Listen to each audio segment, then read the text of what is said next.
Behold, Editor Zandy here. You're about to see an archive from the first time that I streamed a sort of gameplay demo of all the builds from FrameWork's week. It's for Grendel, and I'm editing this little segment in because it's not that something went wrong, but I originally streamed the Grendel one on YouTube, then we went to Twitch. I have a normal stream schedule on Twitch where I stream, well, at the time of this recording, 5 days a week. I already streamed on Saturday, which is when I did the YouTube stream, but I tried to start on YouTube. I thought that would be a nice way to welcome the YouTube audience, probably those of you I'm speaking to, onto the Twitch streams. We could do a stream native to where you already are. YouTube streaming has some problems, though, and one of them is that it really buried this stream archive that you're about to see after this. After I finished streaming, it was just kind of missing. It was available, I eventually figured out, but it looked like it had just been deleted. I was able to recover it eventually, but only after there was great confusion, and I decided that we're just going to stream on Twitch. I already stream at that time on Twitch. There'll be a link to that stuff in the description, and you can get all the details about how that's happening. So there's going to be a video or a stream archive like this, like what you're about to see, for every Frameworks week going forward, but they're going to be on Twitch. I tried to put them on YouTube. I'm sorry that didn't work out so well, but I would really like to see you there. As you will see in the stream archive to come, these are very, very interactive streams. So to be honest with you, I'm feeling a little self-interested. I would just like you to be there because it makes my job easier. It makes it easier and more fun for me to bounce off the walls with ideas that you have, to respond to things that you want me to talk about, rather than just to talk for like 3 hours straight, because I am a live streamer, a broadcaster who's very talkative. I'm not going to sit here and just play. I'm going to talk to you for the entire time. If you like my videos, the ones you just watch in this playlist beforehand, you will probably like the streams because they're just that, but for a longer duration of time. That's not what a lot of people's streams are, but that's what mine are. Anyway, thanks for listening to my little blurb. That's what's going to happen. If I remember correctly, in the stream archive you're about to see, I actually talk a lot more about this subject, about why we're streaming on YouTube and Twitch and the whole relationship between them. But certainly if you have any questions, please don't hesitate to ask, and I hope to see you on a live stream sometime. Anyway, on with the show. Our first Framework end of the week after party thing, where I'm going to play the Grendel builds that were part of Grendel week. So these each have a video, then those videos are linked in the description of this stream. So if you missed them, they're there. This is going to be gameplay examples of them. Now, not all of these builds are really intended to be good for normal gameplay. This is the shell of the stealth one. And then we have Barf Bag Grendel, which is more of the serious recommendation. Tactical Gourmet Grendel is not necessarily the top shelf pick, shall we say. But that's fine. We will try it as well. It doesn't have to work well. We're just going to give it a go, and you'll get to see it for what it's worth. Which might not be much, but that's completely fine.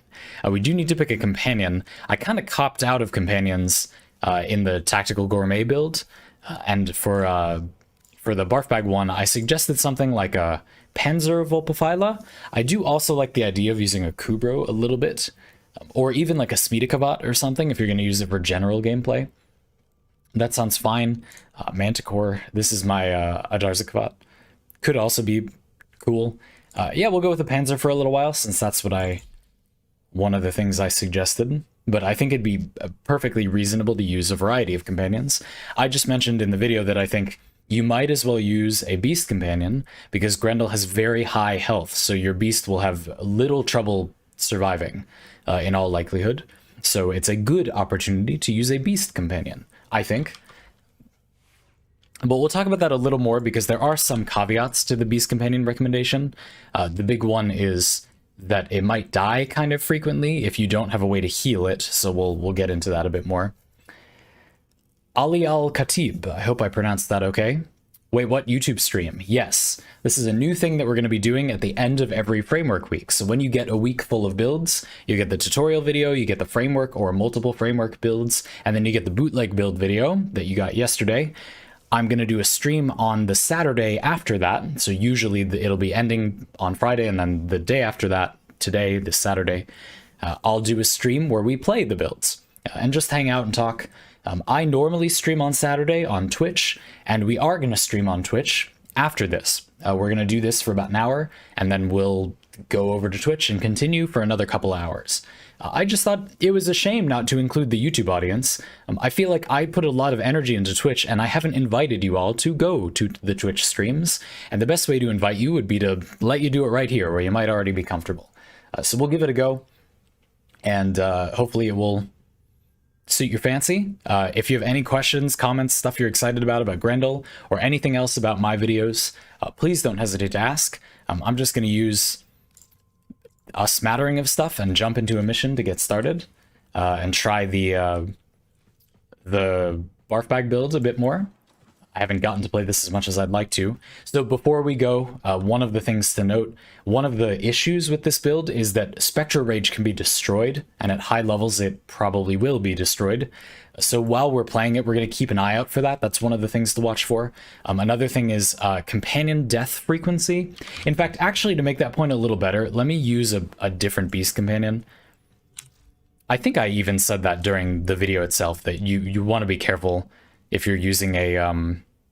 I want to bring my Magi Predicite. If you're going to bring a Predicite or a Kubro that doesn't have all the survivability of a Kavat, or especially of a Vulpaphyla that are pretty much immortal, if you're going to bring these, it's a good fit with a Warframe like Grendel because you have so much health from Link health. Like, that's nice. That's a great fit. But you are going to need to keep it alive somehow, most of the time, unless your Warframe has a lot of passive healing. Now, Link health does link a lot of forms of healing to your pet. It doesn't say that it does. It looks like it only links the health value, but it actually does link some forms of healing as well, most notably melee lifesteal type effects.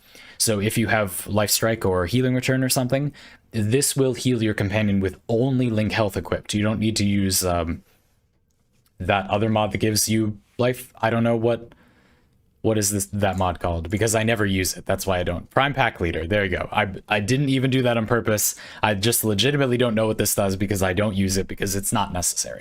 But anyway, yeah, you don't need that. So we'll show that a little bit. Again, you'll get to see at higher levels to what extent does the Spectral Rage ring get destroyed, and to what extent do you need to be healing your Predicite or Kubro, if that's what you choose, with a melee weapon to keep it alive at higher levels. We'll see, right? And go from there. What am I gonna do? I guess I'll do some Steel Path, incursions, whatever these are called, alerts, basically. But because I do want to build up Steel Essence, I don't have enough for that. The Skull Ephemera, which I think is really cool. I really want it, but I don't have it. So we'll build that up. There are a few other things we could do. Just go through quicker missions. I am still farming a few Warframes for the helmet system, so we'll go from there. Those is guys, welcome aboard. Those is guys, my favorite kind of guys. Those is. Really love your sheet music channel video on the second channel today. Speaking of the second channel, thank you very much. I'm glad you enjoyed it. Yeah, it was fun. A weird topic, but it was cool. I have an entire second channel I know a lot of you already know about, called Pantaloon Saloon. It's linked in the description. And it's a dedicated Q&A channel, so it's got a lot of videos. It usually has videos every day about that often as people ask them. That are their face cam videos. They're not always about Warframe, although a lot of them connect to Warframe, because a lot of you play Warframe. Where people who are my patrons on patreon.com, that's in the description, or members here on YouTube, if you're a YouTube member, it's kind of the same thing as Patreon, it's just on YouTube. Or if you're a Twitch sub at tier 2, that's the $10 a month tier. Any of those three, you get a Q&A video from me every single month where you can ask whatever topic you want, and I make it into a video, and those are all public videos. Everything I make is free for everybody. It's just participating in it that sometimes costs something. And those videos are a lot of fun. There's a lot of them a lot of the time. Usually slightly more frequent than main channel videos, certainly recently. And one of them recently was, the person was asking, what if we try to do circular sheet music, kind of like Octavia's Manticord, but in real life? And that kind of has historical precedent, a little. So we talked about it a bit. It was fun. It was a weird question. A lot of them are kind of out there. If you don't like me, and you just like the topics behind the things I'm making, you probably won't enjoy that channel, which is completely fine. That's why they're separate. But you might. If you're watching this stream and you're enjoying it, I'd say there's a good chance you might enjoy it. So you check it out. It's certainly a lot more videos if that's something that you want. You sure the second channel's in the description? Because I'm not seeing it. Okay, I'll make sure it is. Add second channel to description. It should be. I tried to put it in the new links that every video gets in the description, but I might have messed it up and not put it in there. I'm glad you enjoyed it. Thanks for saying so. Welcome aboard. How you doing today? Damien, you said with the relative exclusivity of the link mods, I would actually motion towards Sentinels given the stealth inheritance. I'm not super sure about the AI given the perma-stealth though. Damien, if I'm talking about the at the moment this is the Barf Bag build, but when we talk about the stealth build, I agree. I think you should definitely go for a Sentinel, especially because that build has like no defenses. The Barf Bag build, I don't think there's a reason not to use a Beast Companion if you want to. It feels like a shame. This is one of the better situations for using one, but not everybody likes them. Sentinels are all kind of a more consistent bet in a lot of ways. But just to be clear, this is the Barf Bag one. This is where the different fashions for each of the builds are really going to pull their weight, because it's hard to clarify which one we're on all the time. But if they just look really different, then I'm hoping that'll be clearer. We'll see. Again, this is kind of a test run of a lot of things, folks. Who knows? We might even change the format of these videos a little. So far, I'm not feeling overwhelmed enough that any of the build is really required. I guess I'll use some buffs and strain it a bit. Strain the build a little. Blech. Delicious. You can kind of slurp enemies through walls as well, so that might work kind of well in this environment. These might die from the damage, but I don't think so. Nope. That means we can get a big energy. Wonderful.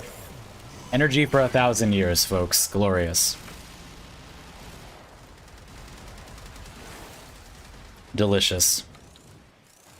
So yeah, I don't know. I like the idea of this. I think it's a nice way to sort of celebrate for myself that I completed the week of that week of Framework, but also a way for people who miss stuff to see it, and also a way to answer questions and show some gameplay footage, and just have a clean way to integrate gameplay footage and getting the videos out really quickly.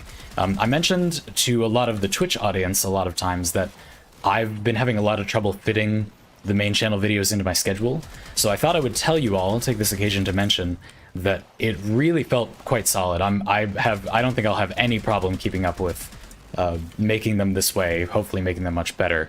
They could be improved. I'm not super happy with Grendel Week overall because it was my first time doing it this way, but I still said what I wanted to say. I just think I can say it better, and indeed if I do say it a lot better, I'm likely to go back. I might go back and do Grendel Week again, or even do like the Mag Excalibur Volt weeks. Maybe I'll go back and do them this way at some point. I probably will. That's the kind of thing I would do, I guess, which is fine. Like, there's nothing wrong with that. I have a feeling at this pace we're gonna run out of we're simply going to run out of Warframes, and the series will just end like in relatively short order, and so at that point we might as well, you know, when new stuff comes out, we can revise them, but we could also go back and refresh past ones, right? Macroshaft, welcome back. It's been a little bit. How you doing today? What's going on, Macroshaft? Good to hear from you. Frosted Rain, what is Grendel Week? I'm making a Buildcraft series about every single Warframe in Warframe. Every single one, all of them. And for each of them, the way it's organized is I do a little sort of tutorial ability discussion video, then some build videos, and then a silly build video called Bootleg Builds. And then after I do those for a given Warframe, I do one of these little streams to play them all and talk about them and answer questions that people have, like yours. So thank you for asking. That was a really convenient opportunity to explain that again. Yeah, it's just what I'm calling when I do, you know, Monday we'll have the tutorial video, then Tuesday, Wednesday, Thursday there are some builds, and then on Friday we get the bootleg build, and on Saturday I stream them, play them for a little bit. This is my equivalent to my live stream schedule on Twitch, which has streams a lot of days of the week, but you don't get as much stuff. You weren't getting as much stuff on the YouTube channel, and I feel like having a schedule is the best way to do it. So hopefully over time it will be clearer how everything is organized, but we'll see. Yeah, I sure hope so. Frosted Rain, I hope it's a format that people like. I know it's not immediately going to work for everyone, but and it's going to take some getting used to. My channel was neglected for a while. I did not have enough time to make videos there and everywhere else simultaneously, but I'm quite confident that I can now, so I'm hoping that people will enjoy it. If there's anything that could be more clear or that I could clarify or that you want to ask me about any of it, please let me know. I would really love to make it as clear and good as possible. Hammerhead Corvette, what a badass name. How you doing today? I'm lucky to have you for 2 days in a row. What's going on? Good, this is a slightly better example of some enemies actually taking hits. Oh, get him, juice him.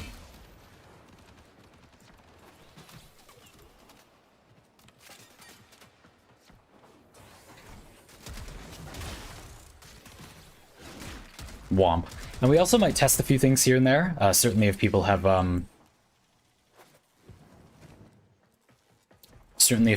questions that we can take a look at, I would love to do that too. Yeah, so for you, the way it stacks up is a little awkward. If you watch on Twitch, it's 5 days a row in a week, and then I take Tuesday and Wednesday off. And then on YouTube, it depends on the Warframe, how many builds there will be. But it's like Monday, 1 or more of Tuesday, Wednesday, and Thursday, Friday, Saturday. So Sunday and maybe one of Tuesday, Wednesday, or Thursday are the days off in that case. Meaning that I'm only going to have a day off from both at the same time if there are not 3 frameworks, which a lot of the time there won't be. I don't think there are many, if any, Warframes where I have 3 serious build recommendations that I really think you should do, that if you have other Warframes, I would still recommend doing these. I feel like there might be a few Warframes like that, but not a lot. It's going to be pretty uncommon. So generally that's how the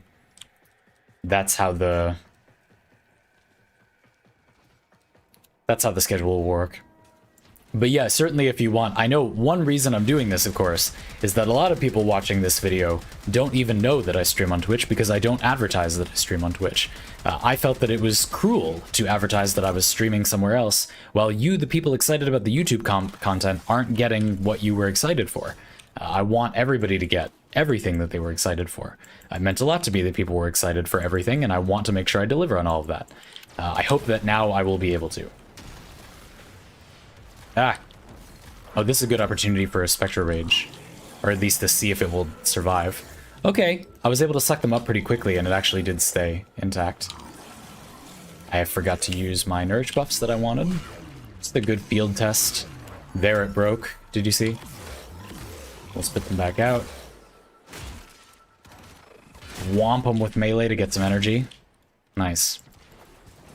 I mentioned in the video that because of vacuum, it's hard to see me getting the energy, but I am. If you look at the energy bar, you might have to zoom in or something.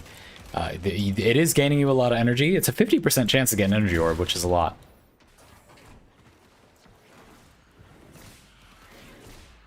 Why do you take Spectre Rage over the Meatball ability instead of Nourish? What's good about Nourish? Frosted Rain, I did make an entire video about the build, talking about everything that might be good about Nourish, and also a video just about Grendel, talking about that. So that's the best place for that, but I'm happy to answer here too. Nourish has a lot of, well, a few potential benefits.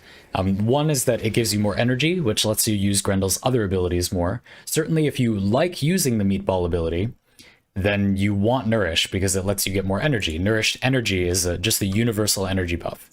So if we look at the three buffs that it gives, Nourished energy is just a straight damage multiplier to all the energy you get. This ability, or sorry, I can't show you Meatball because I got rid of it. We'll go back to the Stealth Grendel. This ability doesn't say it costs any energy up front, but it costs a ton of energy in practice, because to be in it, you need enemies in your stomach, which drains energy. And if you run out of enemies in your stomach, then this ability starts draining energy. So if you want to use this, you need a ton of energy. You don't need to get it with Nourish, with the help of Nourish, but you do need a lot of energy. Nourish is a good way to get more energy. The Nourished energy buff just gives you more energy from all sources. So that's one thing. Nourished Strike is also just more damage. It's an elemental damage buff that gives you toxin damage on your weapons. Just take a look at your weapon. you've got your mods. It's like you add a toxin mod on the end. So imagine there's a mod slot here and you just add a toxin mod. That's good. Can give you more of whatever elemental combo you wanted. If it's corrosive or something, maybe viral. Maybe you don't have toxin on the weapon already for some reason, and then you'll get toxin, so that's nice. A good way to get more elemental damage and more of the status effects that you actually want. And it's just a damage buff, which is nice. The other reason I replaced the meatball ability is because I don't think it's very good. It's fun, and at lower levels, up to medium levels, it can do pretty okay damage, but I think it asks for way too much energy and too much maintenance compared to just using a weapon and killing all the enemies for it to be entirely worth it, unless you just want to use it. If you want to use the meatball ability, but you also want a lot of energy, and you're interested in my Spectre Siphon thing, where you get lots of energy from using Spectre Rage and killing enemies inside of it, I might recommend getting rid of, say, Regurgitate, perhaps. Again, Nourish can help fuel your meatball form's energy. You need Feast to get into the form in the first place, and then meatball, so by default, that means Regurgitate gets voted off. If you're using the meatball form, I don't think this ability is very useful, so that's what I would recommend. I don't know if I would recommend Spectre Siphon if you want to be in meatball form. What would you probably want an energy generating ability, but which one? Dispensary is a go-to. I mentioned that in the video that if you don't like this, it is largely equivalent in the context of this loadout to Dispensary Equilibrium, but just with more steps. I think a lot of people who play Grendel want to barf up enemies in a circle, and so I thought it was worth suggesting. I don't think this is gaining you that much over Dispensary Equilibrium. I do think the ceiling is higher. If you get a lot of enemies in here, this could generate hundreds of energy very, very quickly. But you can generate a lot of energy with Dispensary Equilibrium as well. So that's an option. I don't know. Meatball is a tricky one, but those are some recommendations to get you started. I hope that makes sense. If it doesn't, please don't hesitate to ask. You said, I also just started the game about 2 weeks ago. Certainly, if you have any other clarifying questions, or if I can help with any new player stuff, I would be more than happy to.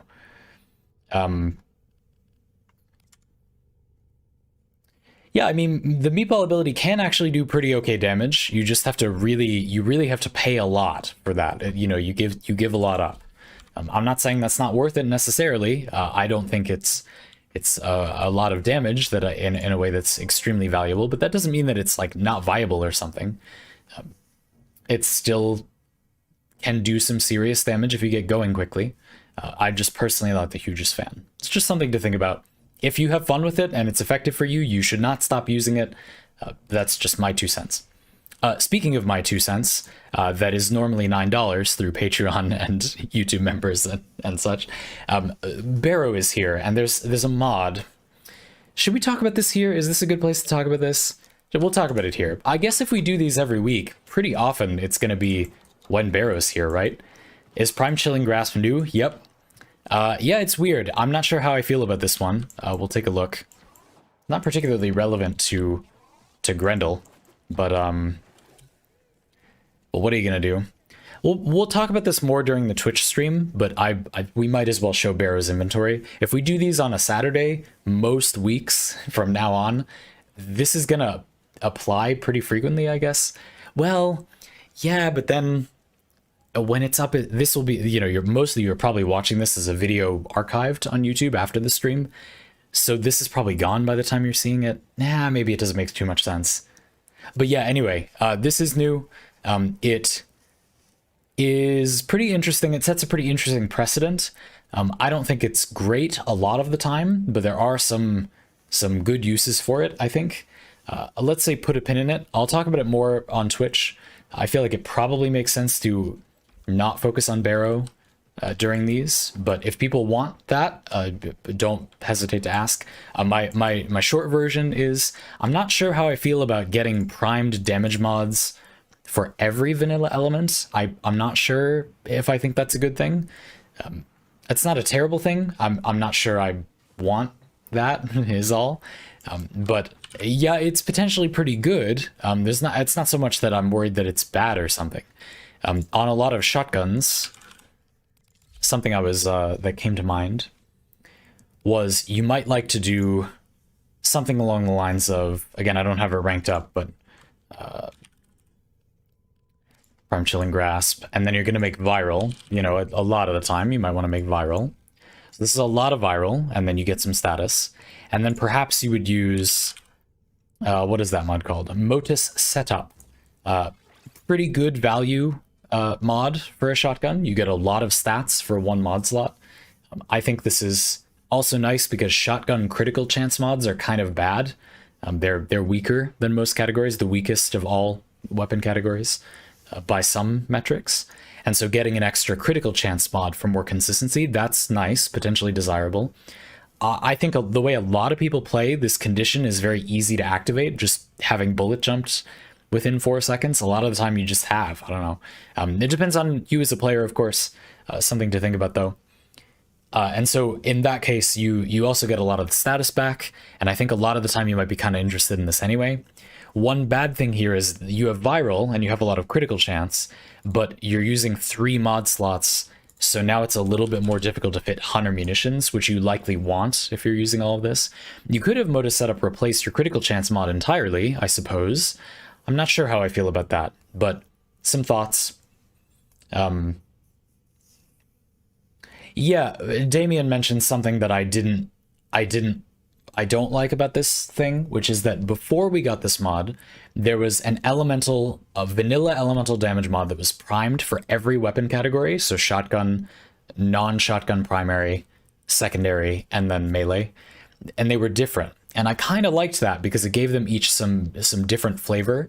Personally, something that I want from Warframe that I think would make the game not objectively better, but I would like it, let's just say it that way, would be to have more of a clear definition between the different weapons. Like a secondary has some unique qualities, a primary has some unique qualities, a shotgun has some unique qualities.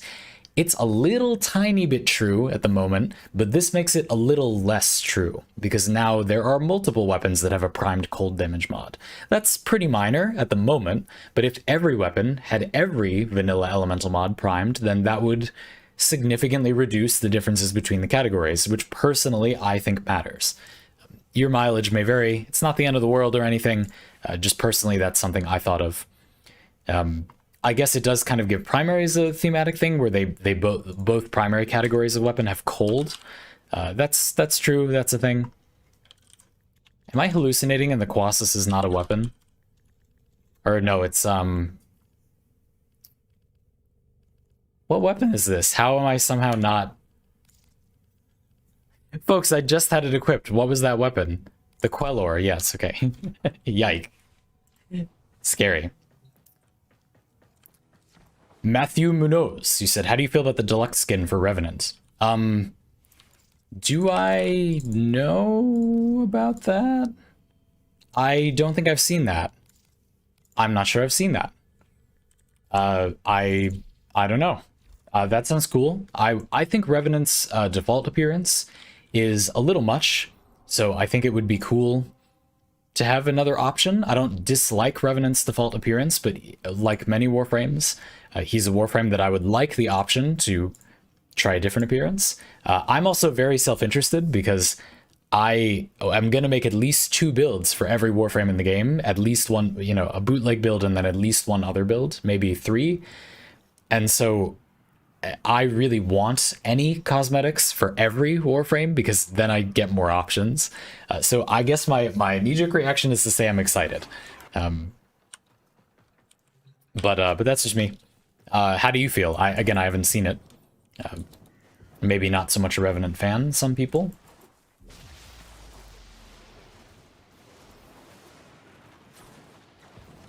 Yeah, Frosted Rain again. I won't be able to do it every single week, but most weeks I will be able to offer you a framework week for a different frame. We're going to be doing Frost next.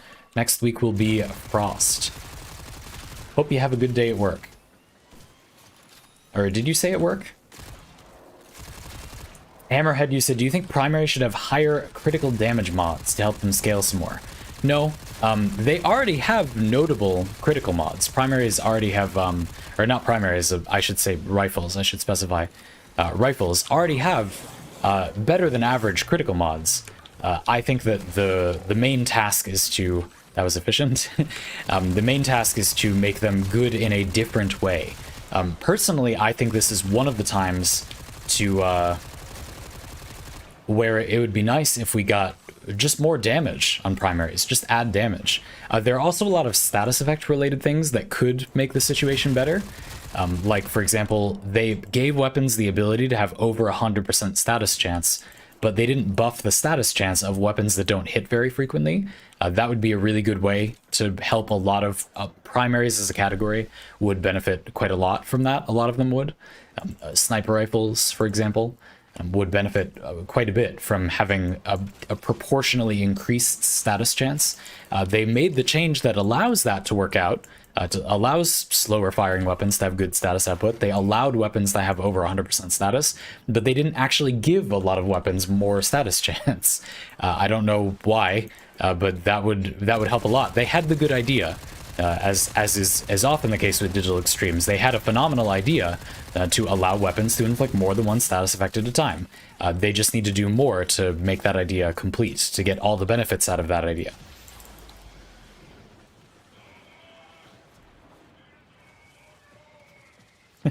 Damien, the funny thing, I mean, Macroshaft, the funny thing is that that's not who that is. Good guess. It looks like Darien Firetender, but it isn't. It's asymptomatic. Or eye patch notes, you might know. When I saw Damien Cash, I thought Darien Firetender is another regular viewer of mine on Twitch. Maybe I can do something about the character limit. Let's see. People are complaining about that. So yeah, Hammerhead, personally, the way I would rather see primaries and such get balanced would be to give them something more unique that they are uniquely good at. A suggestion I gave one time was to, so for melee weapons, condition overload is contributing not all, but a good amount, a meaningful amount of the power that melee weapons experience. And part of what's good about that is it's another base damage option that if you're ramping up your damage by inflicting more status effects, it's uniquely powerful. So let's do that for primaries as well. Let's give primaries, or let's say rifles, a mod that gives you more base damage if you keep firing for longer, if you do follow-up shots. Does that make sense? So let's say, so looking at Prime Pressure Point and Condition Overload, Prime Pressure Point gives you 155% base damage, and Condition Overload gives you no base damage up front, but it gives you, you know, if you have two status effects, which is kind of the normal for combo-based weapons, you get 240%, but you have to inflict the status effects.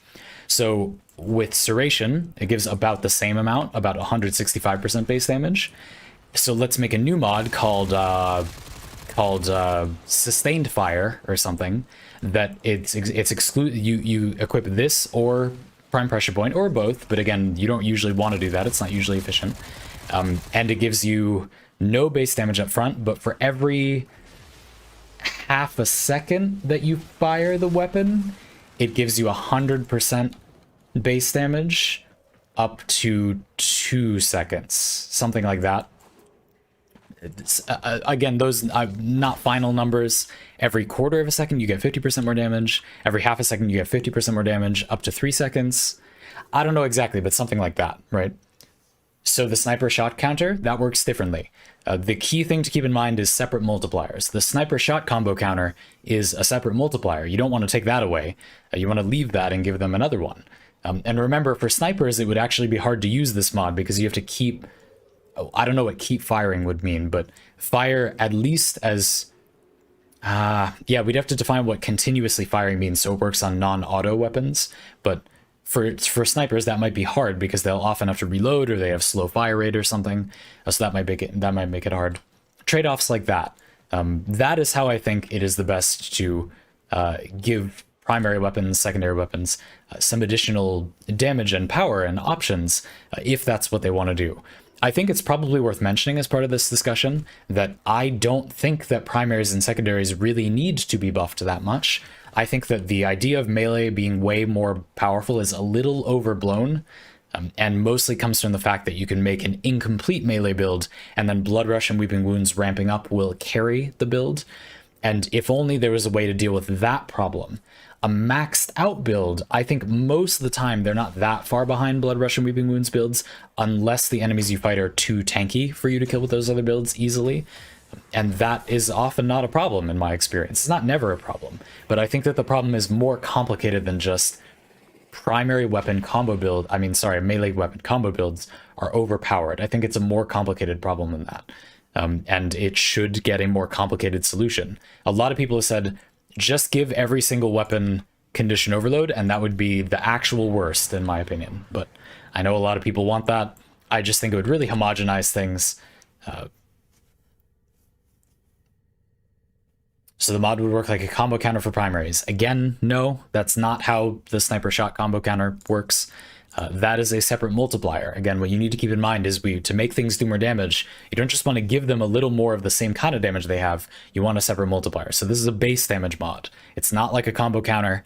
We already have that on sniper rifles, and I don't want that. I want that on melee. I don't even like the sniper shot combo that much.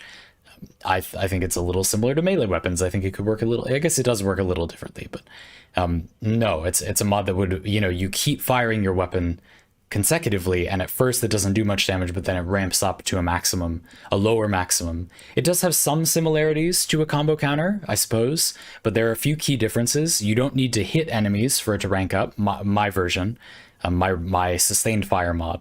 You don't need to hit enemies. It ramps up to its maximum quicker, not really, really quick, but only after a few seconds. You don't need a lot of hits necessarily. You just we need to figure out what firing over and over again does.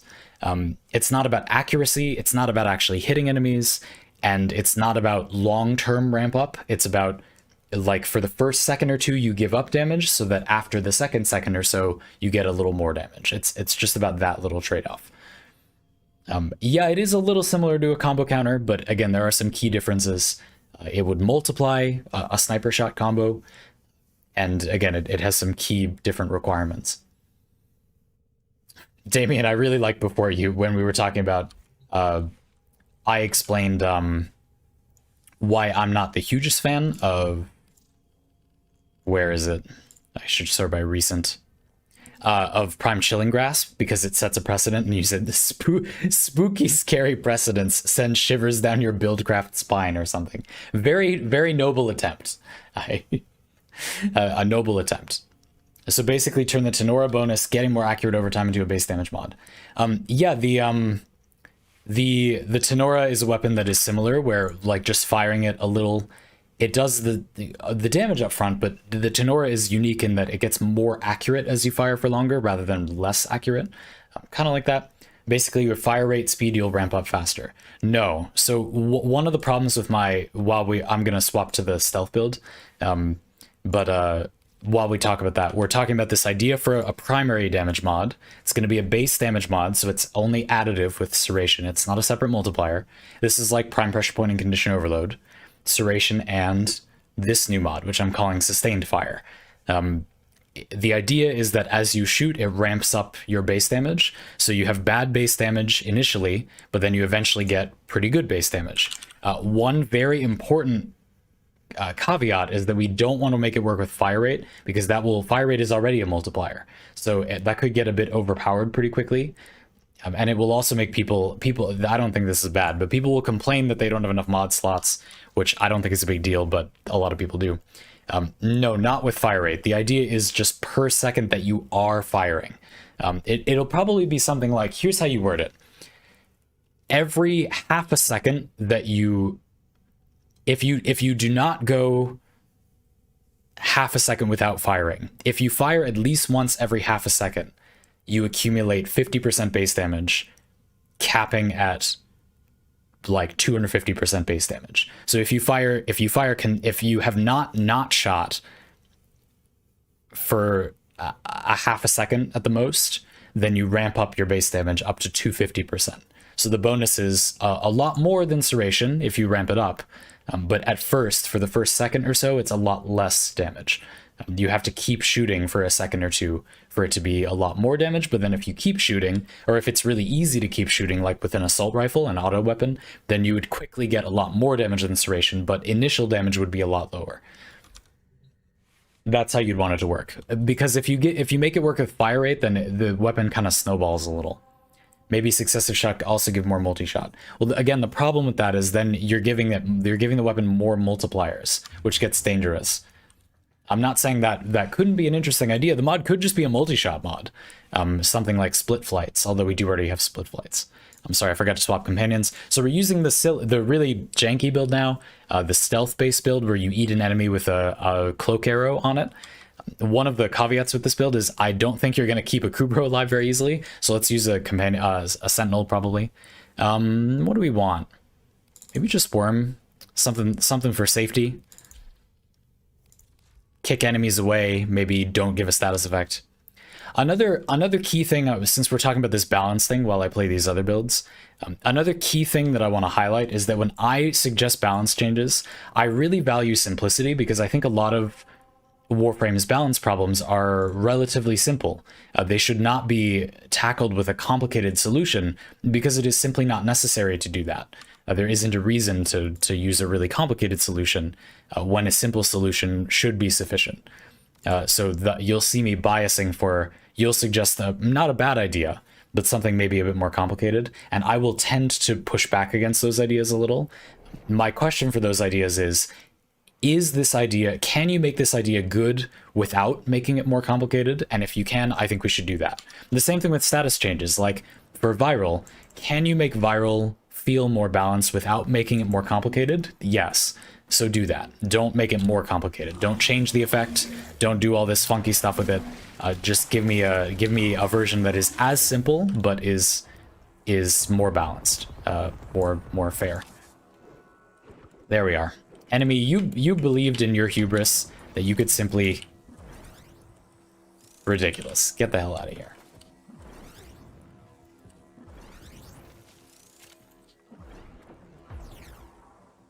Ragnavar, earlier you said, on the topic of uniqueness, I feel like damage mod shouldn't be the place where the uniqueness comes from. Why not? Why not also there? I don't see why there shouldn't. For melee weapons, we have options in pretty much every slot. We have uniqueness and options in the base damage slot. We have it from critical chance, critical damage mods. We have it in all sorts of places. Why not also do that with other weapon categories? I don't see why you would limit it to only those other categories. Why not? Also, my base damage option is quite simple. It's not a complicated, just gives you another way to go. Oh. Not familiar with that happening. So again, it's going to be kind of hard to stay alive because we need a lot of energy. In fact, let's pop out of here and just get Xeneric. Can you be invisible while using your 4? You can. Technic, welcome back. Hello, my Grendel main. Your friendly neighborhood main of every single Warframe. Yes. You can be invisible using your 4. I didn't demonstrate that much at all in the video, but we can show that. It looks pretty cool. There's a pretty odd, kind of disorienting visual effect, which I'll show off a little. In, I guess, that same mission.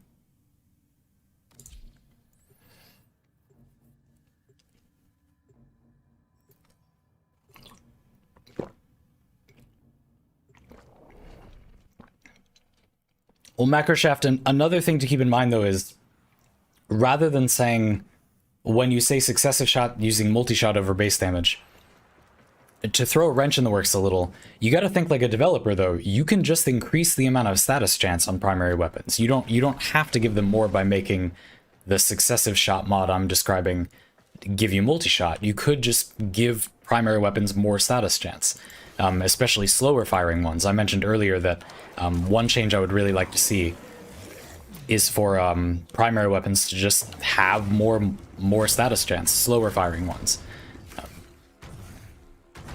Can you be invisible while using your 4? Wow, that's so good. But, well, the 4th ability is not good. But being invisible while using it is quite funny.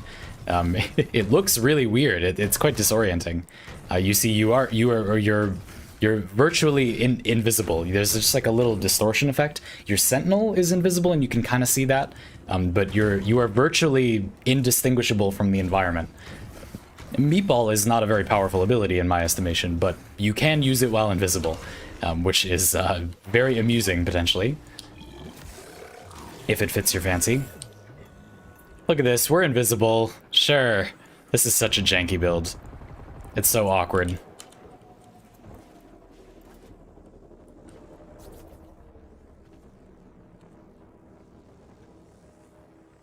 It's an exterminate too, so it really challenges us to actually kill enemies. And by challenges us to kill enemies, I mean challenges me to kill enemies. There we go. Pretty much the weapon we're working with is the glaive at this point. Oh, I fell off. Okay. Okay, I hope people understand that I'm not going to use the bootleg build that much because it's kind of unplayable at this level. We could try it at more medium levels. I'd be curious to see if the enemy in your stomach will just die. That's probably something worth doing. In fact, we might as well do that because we know this is going to be nonsense.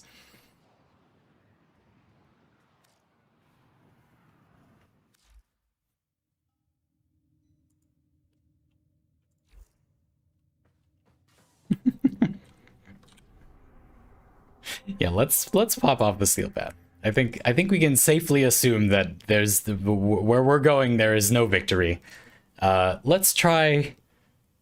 Sure, we'll do a survival and see how it goes. I do not have high hopes. Rule 1, always double tap, or was that rule 2? It should be rule 2.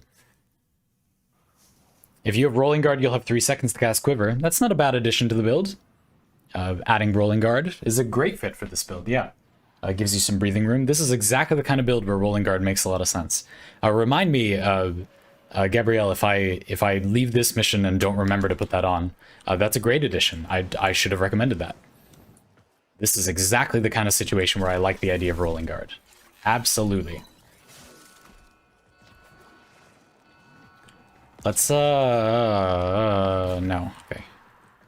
Are you sure? Are you sure? Door? There we go, okay. Make your choice, door. Did I get him? Yeah, okay. Oh, no, not quite. Oh. Okay, so what's happening here is what I mentioned in the video. We're not the host, so the enemy that is keeping us stealthed is kind of lagging behind us a little bit, you see? Not necessarily a problem because enemies don't attack you right when they're able to see you. But you can see I had a lot of range and we're not a huge amount of range, but a lot of range and we're still somewhat visible.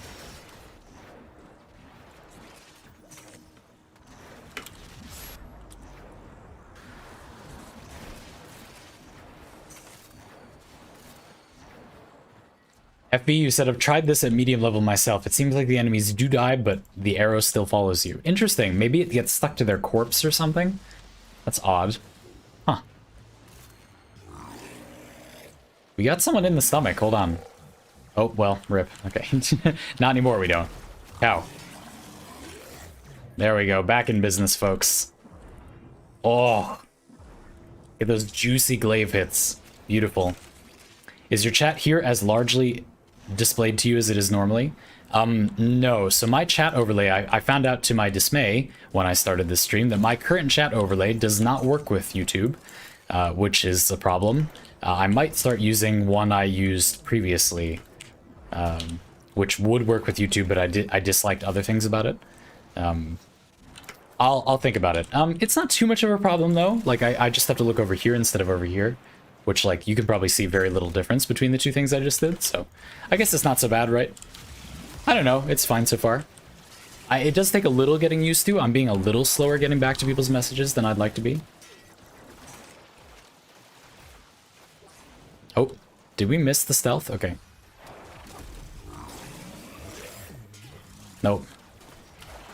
Yeah, one thing about having a sentinel weapon that I noticed, I was testing this off stream, but I didn't mention it in the video, is a lot of the time your sentinel will just kill the lower level enemies you're trying to use the stealth, which is a problem. But what are you gonna do? I'm not bringing a damaging sentinel weapon. That's what you're gonna do. I would not bring the death machine rifle when playing this build. I don't. It doesn't seem. You're mostly stealthed anyway. Your sentinel's probably not gonna shoot. Just bring something else. Bring a utility sentinel weapon instead. Most people's death machine rifle doesn't even do damage. It's probably just the problem only I have. Also, I feel like a lot of the results with this build are largely a demonstration of Glaive Prime being effective, not so much I ran out of energy there. Which is fine. Damien, you said there's a parlay conversation regarding class-specific mods and potentially hampering future design. For example, 100 munitions existing serves as a reference point for all primary weapons. Yeah, that's also a big problem. I feel like I really appreciate that you mentioned that a lot of people don't understand about weapon balance in Warframe is that by giving every weapon condition overload, you're really limiting design space and not allowing weapons to be uniquely good at applying a lot of status in some weapon categories, potentially leading to interesting synergy. It's not to anyone's advantage to have condition overload everywhere or anything like that. I think 100 munitions is a pretty restrictive mod as well. I feel like it can coexist, especially if viral gets weaker again. If viral is balanced more properly, I feel like 100 munitions might not be as restrictive. At the moment, for a lot of primaries, there's a big question of, but why wouldn't you build viral and 100 munitions here? Making it kind of unnecessarily artificially boring to build those weapons. Ow. Oh, that was a good one. The throw down the stairs, that was spicy. Obviously, at this levels, we kind of don't even need stealth, but what are you going to do? Also, the solid black energy color maybe makes it unnecessarily difficult to see whether you put a stealth there on an enemy. You can also see how consistently my sentinel is just killing the enemies I'd be stealthed with. There we go, got one. Emmy, welcome back. Yeah, Emmy, we're doing a new thing where I'm going to stream a little bit on YouTube at the end of every Framework week. So if not every single week will have a Framework week, but a lot of them will. And when we're at the end of one, I will stream for a little while on YouTube to celebrate and demonstrate the builds. This will be a good way to show people gameplay footage of the builds without slowing down my video production process, and answer questions about them and potentially innovate some new stuff. We gotta put Rolling Guard on this build at the end and go from there, and it should be a really good experience. We stream a little bit to brainstorm these, and that's really fun. So streaming a little bit after showing them off is a cool idea too, I think. How it's going to work is we're going to stream here for about an hour.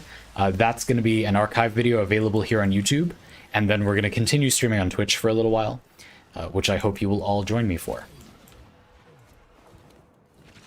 Pretty similar number of views here. Doesn't Twitch have a non-competitive clause for their partners? The way that that is worded is, they do. The way that that's worded is that you can't stream at the same time on multiple platforms. I'm still allowed to stream on YouTube. I just can't stream on YouTube and Twitch at the same time, which I'm not. We're only on YouTube, and then we will be only on Twitch. That doesn't break any rules. But right you are. Certainly some people might be asking, why don't you just stream on YouTube and Twitch at the same time? I'm a Twitch partner, so I can't do that. It's in my contract. But that's not a problem, I don't feel. Giving you all a stream here on two rare parts as well. Giving you all a stream here on YouTube and then just going to Twitch afterward is perfectly fine by me. It's a little inefficient, but what are you gonna do? It's the proper way to invite you if there's something I want to show you.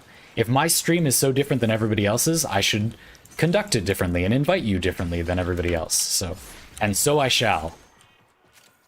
Also 2 chats to try and keep up with. Well, Ragnavar, that's actually not too much of a problem if you multi-stream. Some people do multi-stream. Some people reject Twitch partnership.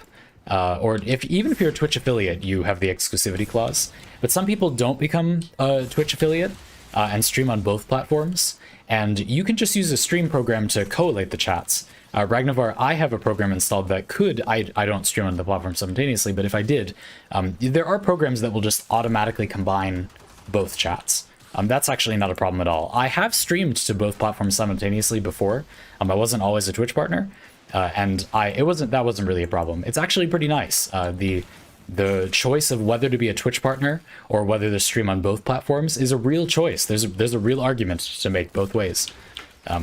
Digital Extremes, for example, doesn't have their YouTube channel, their Twitch channel monetized. Because they want to stream on YouTube and Twitch. They probably don't want to make money off people subbing anyway, but they are not Twitch partnered, so they can stream on YouTube and Twitch, which they do. Ah.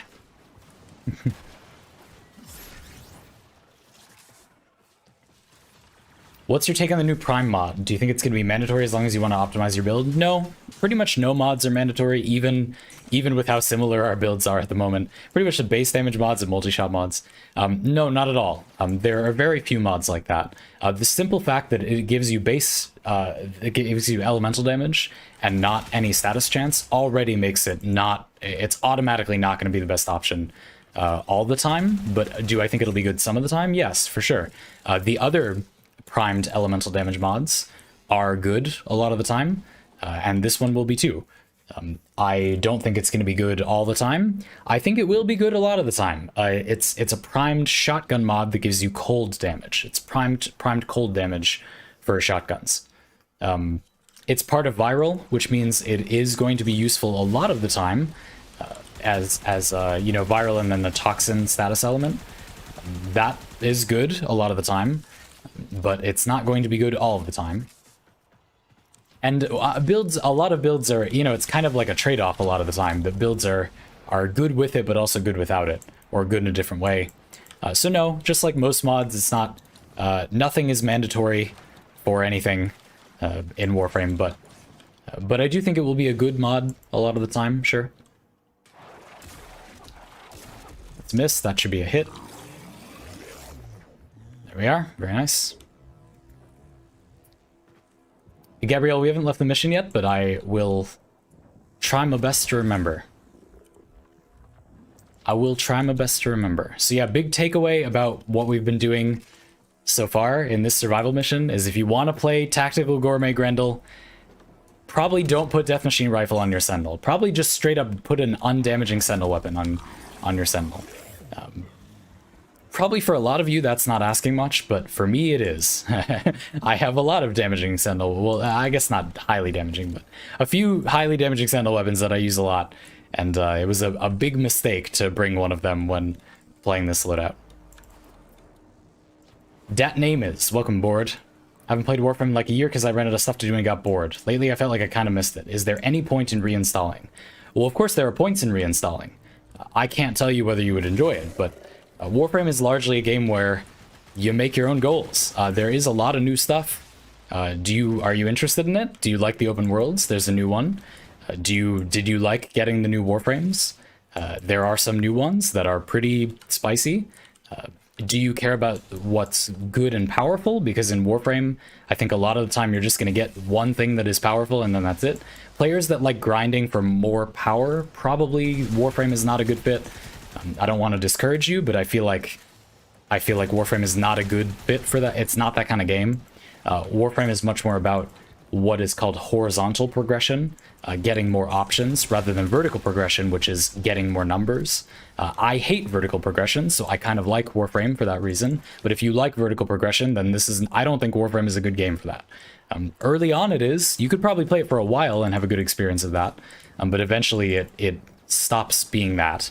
Guild Wars 2 is another example of a game with horizontal progression, where you kind of hit a cap where it's relatively easy to get the most powerful things, or things that are on the order of being the most powerful. And then once you have them, there isn't much more power to get, but it doesn't necessarily matter. You know, the game is kind of about, you could word it as unlocking new toys. If you like that, there are a lot of new toys.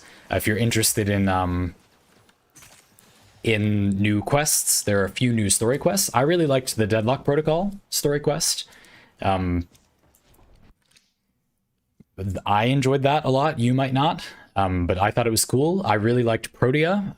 I have really enjoyed Lavos personally. They're not. It's not that they're so much more powerful than everyone else. I really like the Helmut system, the ability to swap out Warframe powers for different ones. I really like that. I think that's fun. You might not. I don't know. That's what I have to say. It's really going to depend on you as a person. There's really no way to tell you. Everybody is very different. What people want is super different. But overall, I feel like if you enjoyed the things Warframe had to offer, Warframe provided a fairly large number of those things in the past year. So yes, it's free. I'm sure. I don't know. Is there any point in reinstalling? It's an automatic yes, I guess. Any point at all, I don't know. But I'm not sure. I hope that helps in some way.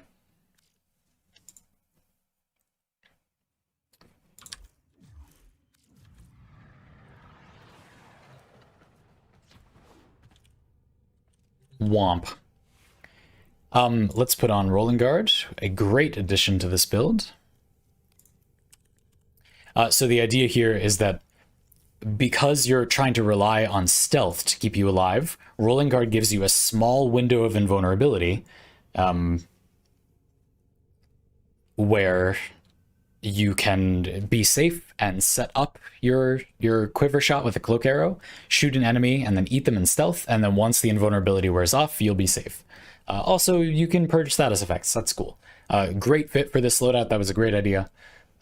Solid suggestion for a little improvement. Again, this one is pretty janky, you know, but for what it's worth, it's a good time. I'm gonna catch up on chat, and then we'll probably swap over to Twitch. But we're gonna be streaming for another couple of hours, 1 or 2 more hours, like 1.5 more hours or so. But I'll catch up on chat here before we swap. Certainly, if people have any other thoughts about Grendel Week or either of these loadouts, we'll play them more on Twitch, but I just wanted to give a quick demonstration and summary here as well. Wyvern, welcome aboard. It's really refreshing to see having you do these builds. Please keep up the fun. I'm having a lot of fun too. I'm glad you're enjoying them. Making FrameWork this way has been quite manageable. I have no doubt that I can keep it up. It's not going to be every week because there are other videos I want to make too, but I don't think you're going to have to wait very long for videos going forward. I've really wrestled with my schedule for a long time, and I feel like I got it to a place where it feels pretty good. Alfredo, you said, I did the math and considering not prime cryo rounds, but primed chilling grasp. If you equip it over rhyme rounds, your DPS will increase 47%, but that doesn't count viral. And it also depends, you're taking a lot of other parts of the build as givens, which are not. It also depends on, it depends on the weapon. It depends how much status the weapon already has. It depends what status effect you're doing, usually viral, but a lot of weapons might put out so much that it's redundant to have the status chance. A lot of weapons might put out so little that you really want the status chance. A lot of weapons might hit once really hard. A lot of weapons might hit many times. It is not meaningful to say that this is optimal. Without even doing the math, you just know if you're trading status chance for that damage, it's already automatically not optimal, but I'm sure it's very good a lot of the time. That being said, Warframe is also just not a hard enough game for it to matter, so what's more important to know is it good? If you want to use it, is it good? You don't need to use it. You can kill enemies easily without it, but if you want to use it, is it powerful? Yes, it will be. A lot of the time, it's powerful to use a split of a vanilla element and a status element already, even without a primed version. There are a lot of times when I make a secondary build, this is just a super simple example, you might use 2 status elements or 1 and a 90% element. This is already a pretty reasonable decision. I think a lot of the time this is better, but this is reasonable. You do gain a lot from the extra elemental damage because you have so much base damage. It's a pretty good marginal benefit, but it's a lot more status too. You do have a lot of status, and status effects, or depending on the status effect, they cap, you know? And so if you have too much status output, that can be bad. A lot of weapons do not have too much status output. So it really depends on a lot of factors. Even generic auto assault rifles, if you just think about how the game works, there's really no way to say it's just optimal all the time. The more valuable thing is to say, is it good? It's pretty good, sure. I was talking before about how I think the interesting consequence of this, though, is that now it seems like maybe we're going to get other primed elemental damage mods for other categories of weapons. Each one had 1, and now shotguns have 2. Are we going to get more? Are they just going to prime every elemental mod? I don't know how to feel about that. If they did prime every elemental mod, I think what would be interesting is for some damage types on some weapons, you might want to just build a gigantic block of upfront damage, and you might be able to do so much upfront damage that status would be inefficient on some weapons. But again, it's obviously not inefficient on a lot of weapons, and so it would be a trade-off, which is good. What I think is bad about this is that it kind of homogenizes weapons a bit more. It's going to make the categories of weapon relatively similar rather than relatively different, which I think is bad. You might disagree that that's bad. It's not all bad. Might as well rank this up. I'll definitely use it. Legendary core? Shall we? Why the hell not? Sure. What else am I going to use it for? There it is, folks. Every single time. Let's see how we're doing on these guys. Basically just a bunch of Grenier, the faction mods that I don't use, but I got for propriety. Prime Pistol Ammo Mutation, which I do not think is useful pretty much ever. This is okay on like a few builds. It's not great. And then Prime Pack Leader, mostly for science. And that's it. I think I have, I do have the last, let's take a look. Yes, I do have Cleanse Grenier, and it's just not ranked up at all because I have no intention of using it. Slip Mag though, big cool. Slip Mag is a big cool. It is not a big good, but it is a big cool. Very nice. A Packed Earth, welcome aboard. How you doing today? Oh, Prime Vigor also. Do I have Prime Vigor and it's just not ranked up at all? Oh yeah, I just haven't maxed it out, right. Yeah. Also a mod I don't see myself using, but I'll definitely use the Shotgun Cold mod. It's good on a lot of weapons. It's not going to be straight up the best a lot of the time. What else am I going to do with it? I just killed every hoarder inside the chat. Every single one, bodies everywhere. Time to debut the elusive Prime Heavy Trauma Prime Fever Strike build. No! No! I will not level this. It's not good. The builds it's good on are not... I can live without them. They're fine. But the big thing about this is if you're building a weapon and it has a lot of impact and you think this is good, the thing you need to understand is that it's additive with elemental damage. So it's a lot of not base damage, elemental damage or physical damage. They're the same multiplier. They're multiplied by base damage, but not by each other. You might be thinking, oh, well, it's a lot of damage. It's a lot of elemental damage, right? But is it better than having an element that you want? No. Like, literally 100% of the time, no, it's not. But probably not 100% of the time. That's the thing about that. Is like, the moment I said that, I thought, I can think of an example where it is actually not that bad. And it might actually be... How much damage is this? I'm not ranking this up, but... It's the same as the other ones, okay. Heavy Trauma worth it on Atlas. Well, so that's the thing. Spectre, the way that I think about the game, the question is not, is Heavy Trauma worth it on Atlas? It is. The only thing you can do to make Atlas is punches. If you're building Atlas for his punches, which is not the only way to build Atlas, but if you're building Atlas and you care about doing landslide damage, is this a good damage increase if that's the only thing you care about? Yes. But the reason it's a good damage increase, what I mean when I say that is, there is no other way to increase your damage on Atlas with the punches, if that's what you're going to do, than by adding a bunch of elemental and physical damage, because it doesn't have crit or status, really, which makes them kind of bad. So, to me, the question is are Atlas's punches worth it? No. If we just made it so that they are worth it, which I don't agree that they are, would this be worth it on them? Yes, but but they aren't worth it. That's how I feel. It definitely, when we talk about Atlas, if they haven't already gotten rid of stat sticks, I will address that. I plan to wait as long as possible to cover Atlas in FrameWork, because I don't want to talk about this topic. People like stat sticks. I do not like them. I'm just going to avoid the warframes that have stat sticks until hopefully they just change them and make them modded separately like exalted weapons, but that'll probably be a long time, and if I get through every warframe in FrameWork before they do that, I will cover those warframes. I'm not going to like it, but I will do it. So, what are you going to do? Yeah, you could do things to make Atlas of Punches crit, of course. Is it useful on anything other than Atlas? Well, just looking at the amount of damage it provides, it's possible that there would be a weapon where... So what would this need to be powerful? It's just like the Prime Chilling Grasp thing.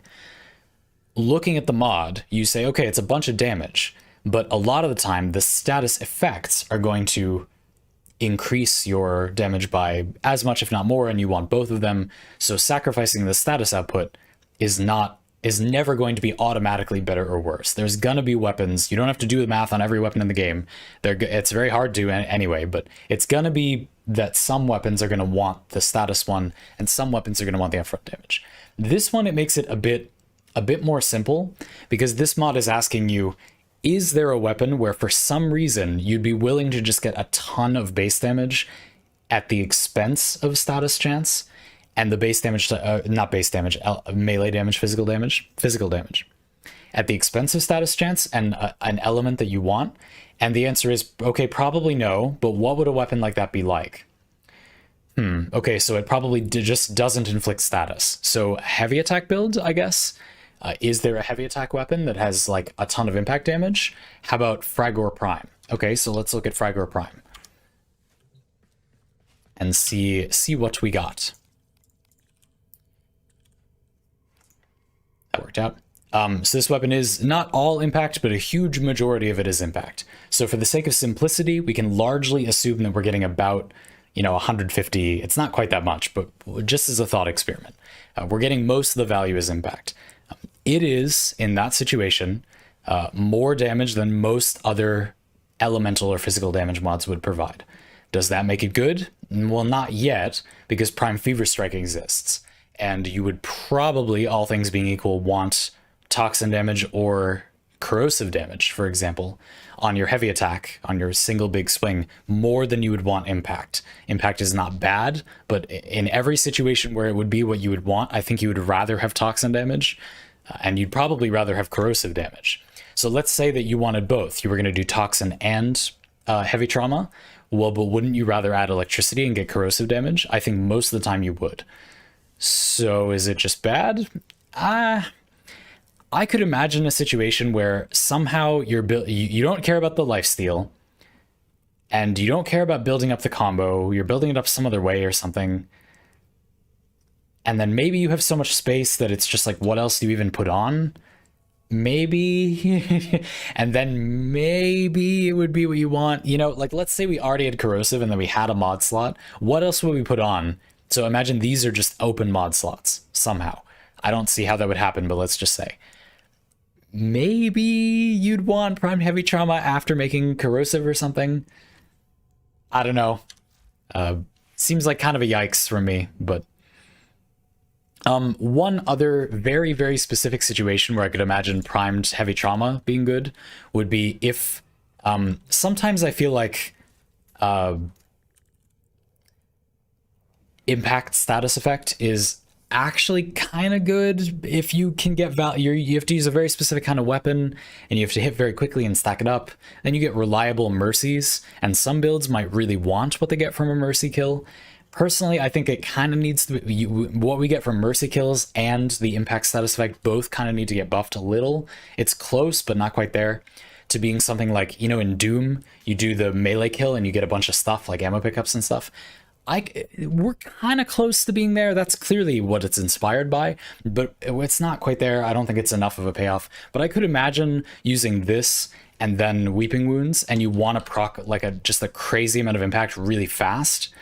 I could definitely imagine that being valuable. Sure. So maybe Prime Heavy Trauma somewhere. I don't know. Don't rank that up. It's not. Don't do that.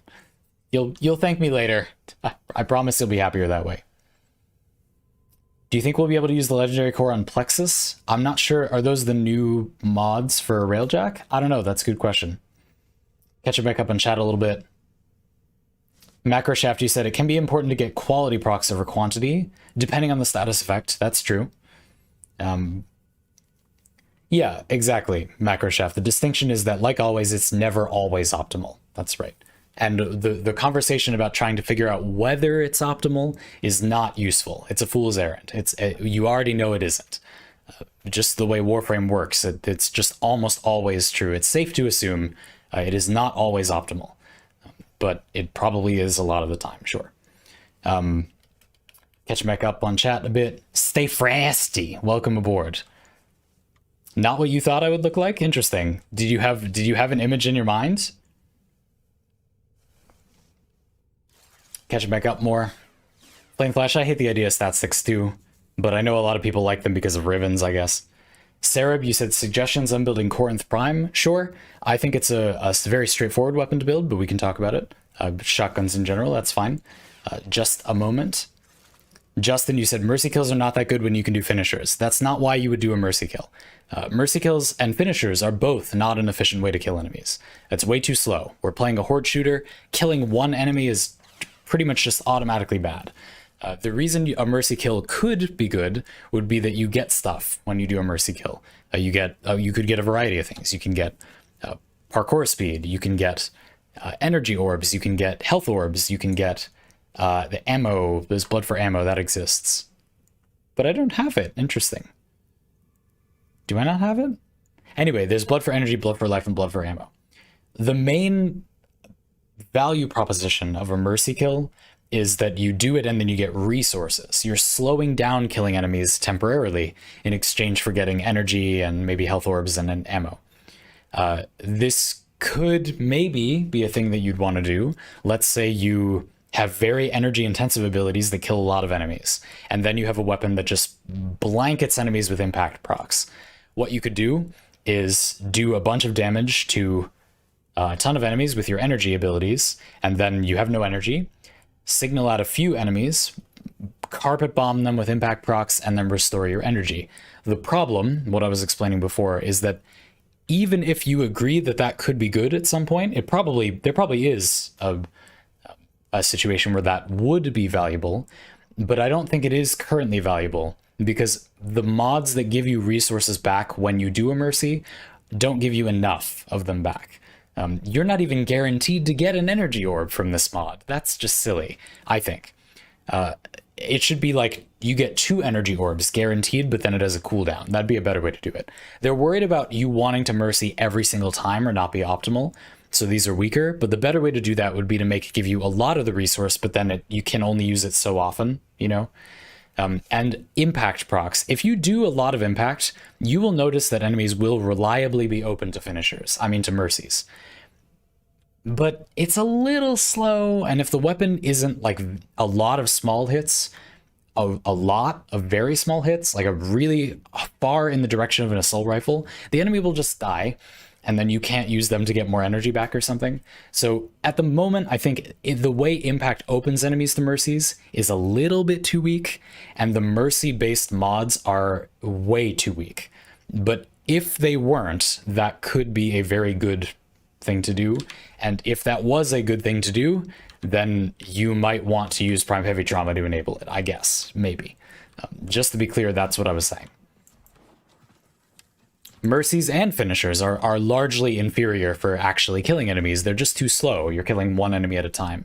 For that matter, mercies don't even enter the discussion of an efficient way to kill enemies, because you have to have an enemy at low health to get a mercy kill. This is not a tool for killing enemies faster or more efficiently. It's a tool for getting some other effect. But at the moment, those other effects are just not quite there. It could be really cool if they were, but we'll see.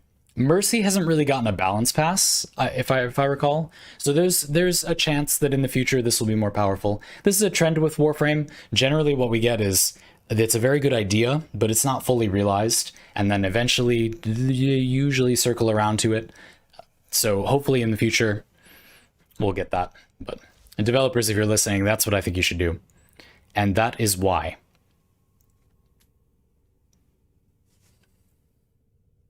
Is blood for ammo from Forid? Maybe we should farm Forid. Snag blood for ammo, so that when it happens, we'll be ready.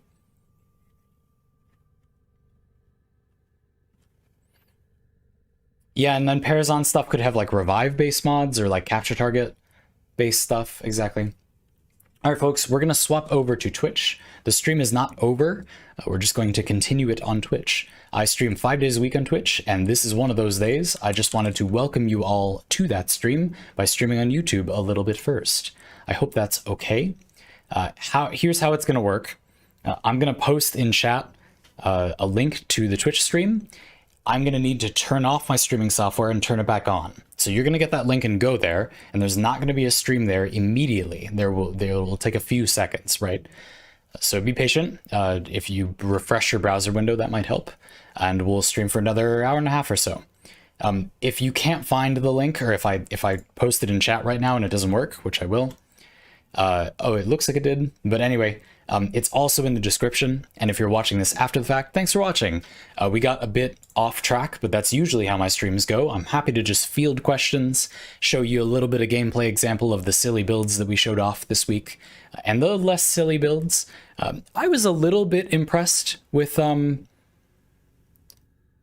with this one. I felt like the Spectre Rage in a few of the missions we didn't break as quickly. It was quite usable, like it didn't break as immediately as I was worried it would. So anyway, pretty solid. And we'll do this again next week, unless people paid it.